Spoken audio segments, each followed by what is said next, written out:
ادامه برنامه‌های رادیوی تاجیکستان.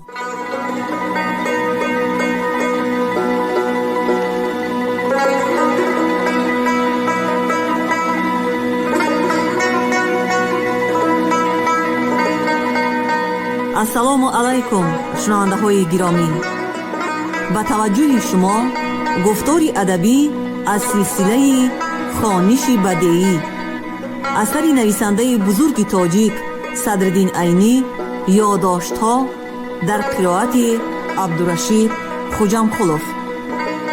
قسم 3، گفتاری 61.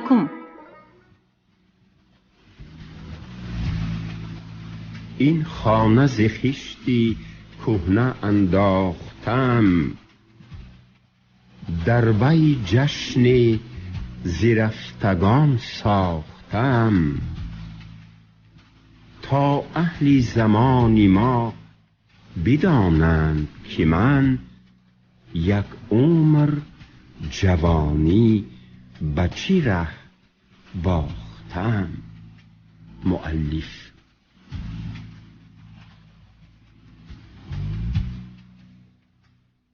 در مدرسه بدلبیک ملا روزی نام کسی بود که او شعر را دوست می داشت و می فهمید. ملا روزی یک آدمی تخمیناً 40 ساله بود. قدی میانه کمگوشت، چهره، ریش، چشم و ابروی سیاهی جوگیانه داشت.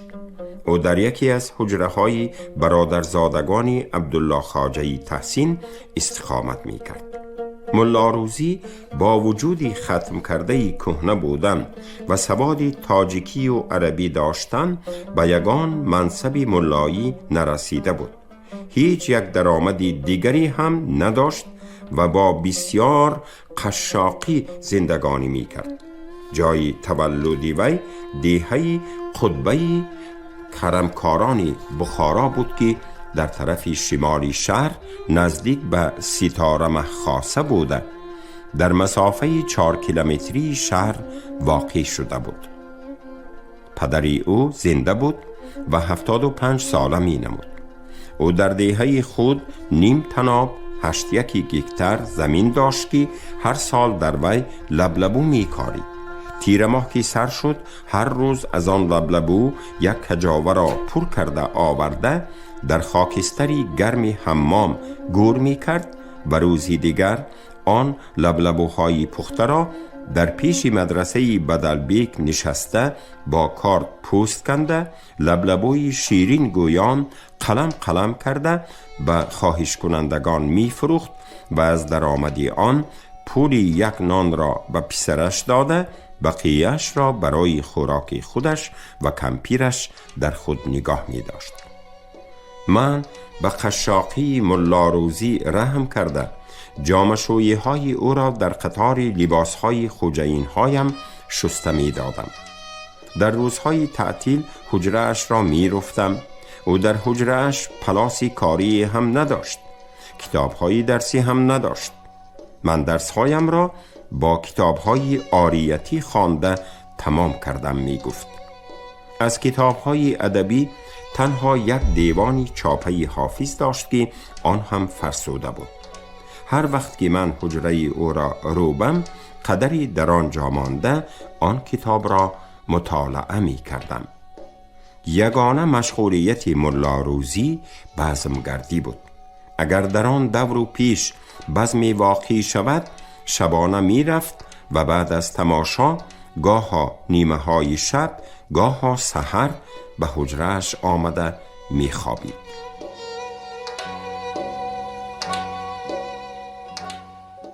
بزم‌های بخارا و بزمگردی.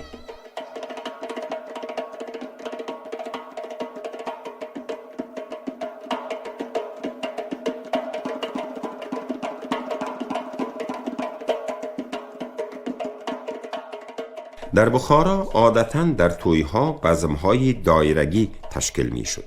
در توی‌های بای‌ها بزم را همیشه دربسته می‌کردند که در آنجا غیر از مهمان‌های مخصوصاً خبر کرده شده دیگر کس نمی آمد. اما بزم‌های عامه مردم در کشا و عاموی بوده با شنیدن آواز دایره هر کس حق داشت که به آن بزم برای تماشا رود و این گونه تماشابین را دایره خبر می گفتند. غیر از این بزم‌های تویی، بزم‌های جماعتی هم تشکیل می شدند. بزم‌های جماعتی را جوانان یک گذر یا یک دهه اطراف شهر در میانه خود قدری پول جمع کرده برپا می نمودند. اما این گونه بزم‌ها را هم بزم توی آن کسی می نامیدند که این بزم در حولی وی برپا می شود. همه این گونه بزم‌ها رسمی بوده، سازندگان را هم با خطی رسمی میرشد و با نامی بزم توی فلانی می آوردند. سازندگان رسمی عادتاً به دسته ها تقسیم یافته بودند. هیئت هر دسته به طرز زیرین تشکیل می یافت. یک دایره دستی سال خورده سردسته و استا کار به شمار می رفت. در زیر دستی او یک جوانی رقاص 3 و یا 4 نفر دایره دست داده می شد. این دسته ها با خوش آوازی خوانندگانشان، با زبردستی دایره دست هاشان و با هنرمندی رقاصانشان از یکدیگر فرق می کردند. بنابراین برای به دست آوردن دسته های نقص خیلی جنجال و خرخشه، واسطه های به آبرو، پاره و هدیه به کار می رفت. عادتاً اختیاری سازنده های رسمی در دست میرشد بوده، بی واسطه به بالای آنها یک مأمور با عنوان غالب از طرف امیر نظارت می کرد و از درآمد سازنده 5 به حساب حکومت برآورده شده، یک قسم این مبلغ به غالب و قسم دیگرش به میرشد می رسید. هر کسی که بزم کردن خواهد، خواه برای توی باشد خواه غیری توی، به میرشب توی دارم گویان مراجعت می کرد. میرشب به نام غالب به مضمون زیرین خط می داد: فلانی از فلان گذر یا از فلان دهه امر خیر داشته است، برای او یک دسته سازنده فرستاده، در حق جناب عالی دعا گیرید. غالب خطهای در یک روز غن شده را بیگاهانی دیده، از روی رسمش دسته ها را تقسیم می کرد. اگر خط بسیار باشد و بعضی کسان سازنده نرسیده می ماند. جنجالی تقسیمی نغز و بدی سازنده ها هم در همین جا سر می شد. بایها در آخری بزمهاشان به سازنده ها جامه و پوری نقد داده گسیل می کردند. اما در بزمهای عمومی و جماعتی صاحبی بزم به سازنده ها چیزی نمی داد، بلکه در میانه های رفتی بزم سرگردانی اعلان کرده می شد.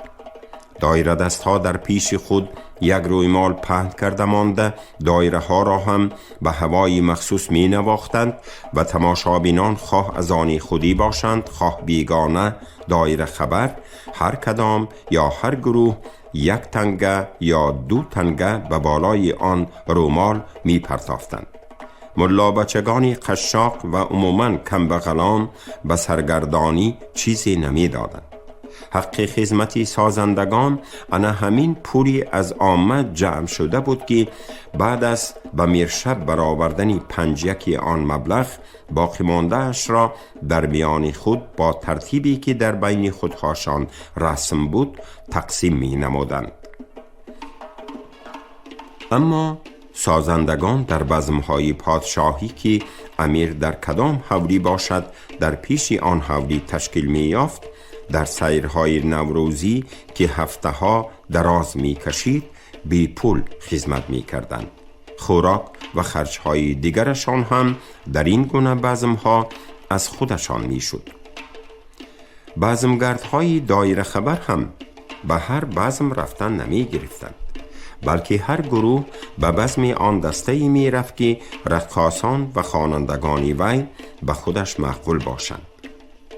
وقتهایی که من در مدرسه بدلبیگ بودم، ملا روزی به بزم احمدی خواجه یکشبگی نام رقاص می گشت که در رقاصی خیلی هنرمند و در خوانندگی در زمان خودش بی همتا بود و در بین دایره دستانی این دسته توله غژدوبانی و ایرگش ملایانی نام دایره دستان بودند که ضرب دستهاشان را آسمان کف می نامیدند. ملا روزی در بزمگردی هایش مرا به پهلوی خود کشید. من که طبیعتاً سرود و رقص را دوست می داشتم، کم کم به این تماشاها عادت کرده رفته رفته شبهای تعطیل در بزمگردی همراهی او را ترک نمی کردگی شدم. من اولین شعرهای خود را در تصویر همان بزمها گفتم که حالا نمونه های آن شعرها در دستم نماندند. از ملاهای بزمگرد ملا عبدالعزیز نام کولابی دقتی مرا به خود بسیار جلب نمود. او از کولاب برای خواندن به بخارا آمده چندین سال خوانده است، مگر از خواندن بهره‌ای نبرده است یا خواندن به دلش زده است که وی را ترک کرده به شیخ مرید شده در خانقاه منزل کرده است. از بس که این کار هم به دلش زده است سرسریگرد و بزمی شده است. او بسیار قشاق بود و می گفتند که با صدقه مردم زندگانی می کند. او در مدرسه جعفر خواجکی بنابر چوبین ویرانه و در یک گوشه شهر بودنش حجره هایش همیشه خالی بودند استقامت می کرد. اما نه شبهای تحصیل و نه تعطیل از بزم احمد خواجه یک شبگی نمی ماند. وقتی که خوانندگان اوج گیرند او شتروار مست شده از جا می خیست. مانندی شتوری مست نعره زنان از دهانش کفت می پاشید و در آخر بیهوش گردیده می غلطید. او را برداشته در یک گوشه بزمخانه می خوابانیدند. بعد از ساعتی هوشیار شده می خیست. باز در وقت اوج یا رقص همین حالت به او روی می داد. در آخرتری بزم او غایب شده می رفت و در وقت تمامیتی بزم یک کوزچه در دست باز حاضر می شد. در این کوزچه چای قیماقی پخته می آورد که وی را به سازندگان تقسیم کرده می نوشانید. این آواز شما را باز هم پرتأثیر تر می کند می گفت.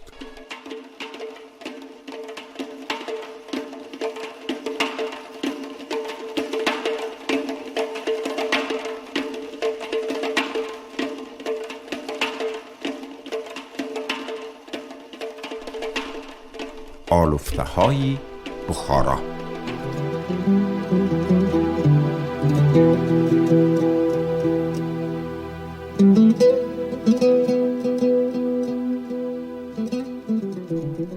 من در بزمگردی هایم با عامه مردمی شهری بخارا و اطراف آن حالدان شدم.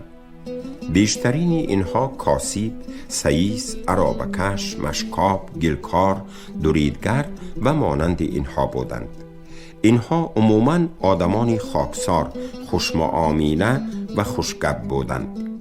البته همه افراد این گروه های مذکور بزمگرد و بزمی نبودند، اما آنهایی که از این گروه بزمی و بزمگرد شده بودند قریب همگی گپدان، حاضر جواب و با وجودی بی سوادی شعرخوان و بعضی هاشان شعرگوی هم بودند. سخنهاشان همیشه دو خوره دو معنی دار و دشنامهاشان قریب همیشه با کنایه و استعاره بود. مثلا کسی لاف زند یکی از آنها می گفت بسیار بالا نرو که از بلندی افتادگان از جایشان خیسته نمی توانند. کسی اگر بی‌معنی گویی کند دمشین که دهنت را کلوش کهنه می کنم می گفت. در این جمله پیش از عمومی شدن کلوش کفش کار می فرمودند. بعد از دیدن کلوش کهنه این کلمه را مناسب تر شمردند. بعضی از اینها در پسی رقص در تعریف رقاص و سرودخوانان طرفانه شعرها می خواندند و بعضی ها در پایان شعرخوانی کاسه، طبق، حتی کوزه را برداشته به سرشان زده می شکستند که این کار در کله زنی چقدر مهارت داشتنی آنها را نشان می داد. اینها در مردیگری خیلی عالی جناب بودند. اگر در بزمهاشان از گذرهای دوردست یگان جوانی بیگانه آمده باشد، در آخری بزم او را به خانه‌اش می رساندند که از آدمان میرشب یا از دزدان به او ضرری نرسد. در دوستی تا قربان کردن جانشان تیار و در دشمنی هم بی امان ولیکن مردانوار بودند. اگر در بین یکی از اینها و شورپوشتی خوریگنی دشمنی افتد، او را بیرحمانه جزا می دادند. اگر در بین دو نفری که هر دو هم مردی با ناموس باشند دشمنی افتد، مسئله به طرز دوئل یوروپگی ها با جنگی تن به تن حل می شد. فقط در بین دوئل یوروپگی ها و جنگی تن به تنی اینها فرق در اینجا بود که دوئل در بین اصل زادگان واقع می شد، اما جنگی تن به تن در بخارا در بین کاسبانی آلفته و زور آزما به وقوع می آمد. سبب جنگی تن به تنی اینها هم مانندی سبب دوئل لکه‌دار کرده شدنی ناموسی یکی بود از طرف دیگر. لکه‌دار شدنی ناموس هم عبارت از رد شدن یا انکار کرده شدنی زوری یکی از اینها بود از طرف مقابل. لقب عمومی این قسم آدمان آلفته بوده. فرق مرتبه آنها از پوشاکشان معلوم می شد.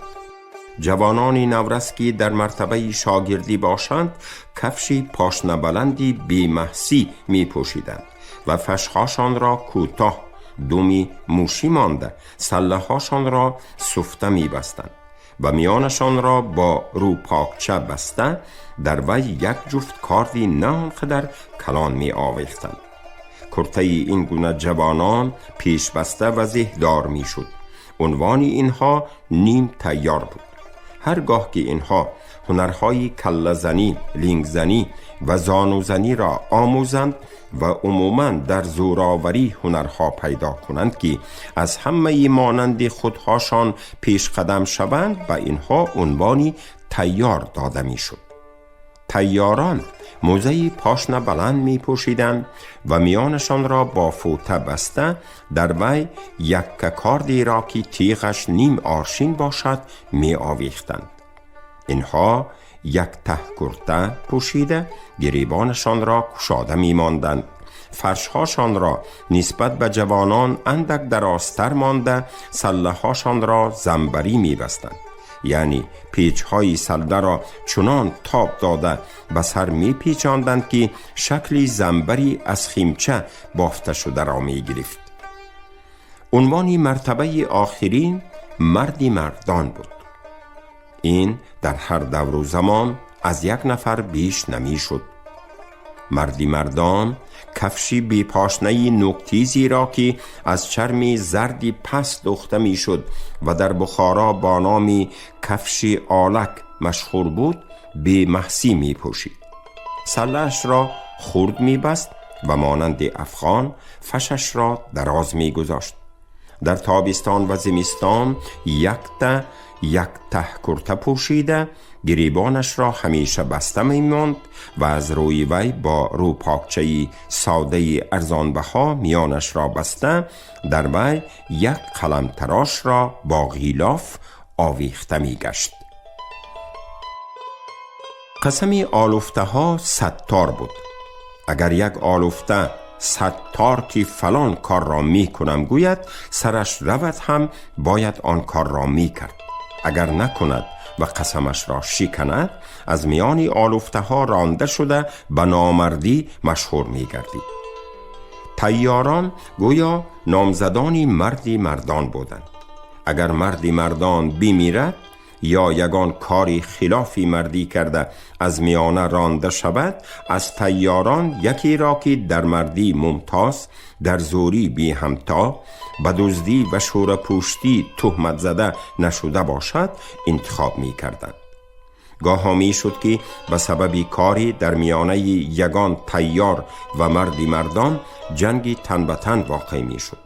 در این وقت اگر آن طیار غلبه کند، عنوان مردی مردانی را او می گرفت و اگر مردی مردان غلبه کند، طیار تماما از میان آلفته ها رانده می شد، چون که او با وجود قوتش نرسیدن به مردی مردان بی حرمتی کرده است. گاه ها در میانه دو طیار هم جنگی تن به تن واقع می شد. اگر مغلوب شده به غالب تسلیم شود، با نام طیاریش می ماند و اگر تسلیم نشود از میان آلفته ها رانده می شد.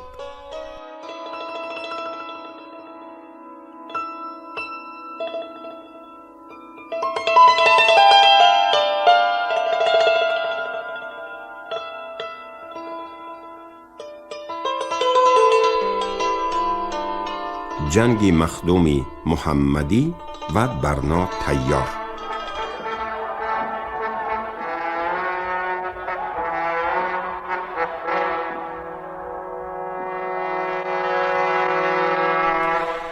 در وقتهایی که من در مدرسه بدلبیک زندگانی می کردم، مردی مردانی آلفته های بخارا مخدوم محمدی نام کسی از گذری مارکوش شهری بخارا بود. سنی مخدوم محمدی بالاتر از 50 بود. با وجود این ریشش سیاهی توسی بود که یگان تار هم سفیدی نداشت. او آدمی میان قدی، قاق بدنی کمگوشت، رنگ رویش گندمگون بوده، ابروهای بلندموی و چشمانی سیاهی کلانی درخشان داشت. پیشه مخدوم محمدی شاهی بافی بود که در یکی از کارخانه های شاهی بافان جوبار خلیفه کاری کارگری می کرد. از بس که دکان های شاهی بافان تاریکی سیرنم بوده، بافنده در وقتی کار تا میان در درونی چاهچه می نشست، این شرایط به تندرستی شاهی بافان بی تأثیر نمی ماند. مخدوم محمدی هم که از بچگیش سر کرده در این کسب کار کرده است، احوالش همیشه پژمرده، رنگش کنده و مانندی بیمارانی سیل بی درمان می نمود. مزد کاری این کسب هم کارگران را با سیری و پوری تأمین نمی کرد. می بایست خلیفه هر هفته به مقداری معین مالی بی عیب برآورده دهد و در بدل آن در آخری هفته سومی کاری، مزدی کاری ناچیزی گیرد. کارگرانی بافنده که در کارخانه کسی کار کنند، مانندی کارگرانی کسب‌های دیگر یک هفته شب و روز کار می کردند. خوابشان هم در همان کارخانه می شد. فقط روزی پنجشنبه ساعت 12 روز از کار آزاد شده به خانه هاشان و به سیر و گشت می رفتند. روزی جمعه در سری شام باید باز به کارخانه حاضر شده کار سر می کردند. سیرانگاه خلیفه کارانی کارخانه های بخارا مانند عامه اهالی آن شهر لبی حوض دیوان بیگی و جایی با هم نشسته صحبت کردنشان سماوارخانه های آنجا بود. شب جمعه گروه گروه در حولی یکی از خودخواشان غون شده شب نشینی می کردند و یا اینکه بزمی تشکیل می نمودند و روزی جمعه را هم به همین گونه سیر و گشت می گذرانیدند. اگر هوا خوب باشد به گلزارهای بیرونی شهر می برآمدند. مخدوم محمدی در وقتهای آخر به این گونه سیر و گشت ها، شب نشینی ها و بزم ها اشتراک نمی کرد. او از کارخانه که برآمد راست به حولیش می آمد. حولی او عبارت از یک رهروی 4 کنجه بوده. بر بالای وی یک بالاخانه‌چه بنا یافته بود. مخدوم محمدی زن و فرزند نداشت و در همان بالاخانه با همشیره از خود کلانی بیوهی بی فرزندش زندگانی می کرد. از کارخانه آمده به همشیرهش یگان طعامی گرم می فرمود.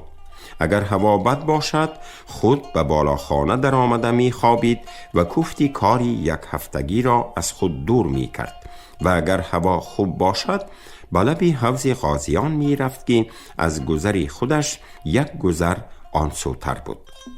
لب حوض غازیان خوش هوا و سیر درخت بود، اما سماوارخانه نداشت. بنابراین مخدوم محمدی از سماوارخانه سری بازار غازیان یک چاینیک آورده به سری زینه حوض می نشست و اگر هوا گرم باشد پاهایش را تا زانوهایش در آب فرو می داد. در پهلوی خود دست رومالش را پهن کرده مانده بروی وی یک تنانی گرم را شکسته می گذاشت و گاه گاه یک دهن نان خورده و یک پیاله چای نوشیده به فکر فرو می رفت. اما معلوم نبود که او درباره کارش فکر می کرد یا درباره زندگی و زمانش و یا اینکه روزهای از سر گذرانده اش را به خاطر آورده ذوق می برد یا حسرت می خورد. اگر در این وقت یگان آشنای قدردانش به نظر نموده ماند او را جیغ زده یک پیاله چای می داد و بعد از رفتن او باز به فکر فرو می رفت. روزی از روزها وقتی که مخدوم محمدی به سر زینه حوض غازیان نشسته بوده است، بابای کفش دوزان که وی هم از گذر غازیان بود آمده به پهلوی او می نشیند و در وقت صحبت از بعضی جوانان شورپوشتی آن دور و پیش شکایت می کند و در وقتی به بازار رفته آمدنی دادرش به او گپ پرانده بعضی حرکت‌های نالایق کردنی شورپوشتان را حکایه می کند و در آخری سخن خود از محمدی التماس می کند که آن گونه شورپوشتان را نصیحت کرده ماند تا که بعد از این به دادری او بد حرکتی نکند. من عادتی لب حوض دیوان بیگی رفتن ندارم، میگوید مخدوم محمدی، اما به خاطر شما حاضر میروم. دادرتان را فرمایید که از پشت من تا به لب حوض دیوان بیگی رفته آمدنم گردد. با همین دست و دهانی شورپوشتان بسته می شود. همان زمان دادری بابای کفش دوزان آمده به مخدوم محمدی همراهی می کند. مخدوم پیش پیش و او یک قدم از وی پستر براه می درآیند. مخدوم محمدی از گذری چارخراس، گاوکوشان، سیسو، رسته بزازی و تاق صرافان گذشته به لب حوض دیوان بیگی از گوشه جنوبی غربی می درآید و با دستی راست لب حوض را یک دور زده از گوشه شمال غربی برآمده با رسته چای فروشی، بازاری کلاوه، عطاری، غلونگ و مویز فروشی رفته از بازاری کدو فروشی و تاق خواجه محمدی پران گذشته با رسته چیلانگری، گذری سیاهکاران، مادری خان، بازاری نو، محمدی غزاری و دبیان به حوض غازیان می آید. از آنجا دادری بابا به خانه‌اش می رود و مخدوم محمدی در لب حوض غازیان می نشیند. با همین در شهر در بین آلفته ها و شورپوشتان آوازه می افتد که دادری بابای کفش دوزان در زیر حمایت مخدوم محمدی در آمده است. دیگر یگان شورپوشت به او بد حرکتی کردن آن طرف استد، لااقل چشم کشاده نگاه هم نمی کند.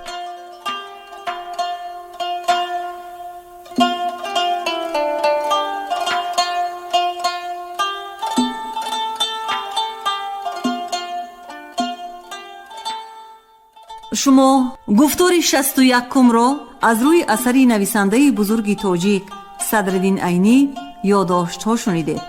راوی عبدالرشید خوجمقلوف، کارگردان شیرعلی نغزلی. پایان گفتار ادبی از سلسله خوانش بدیعی.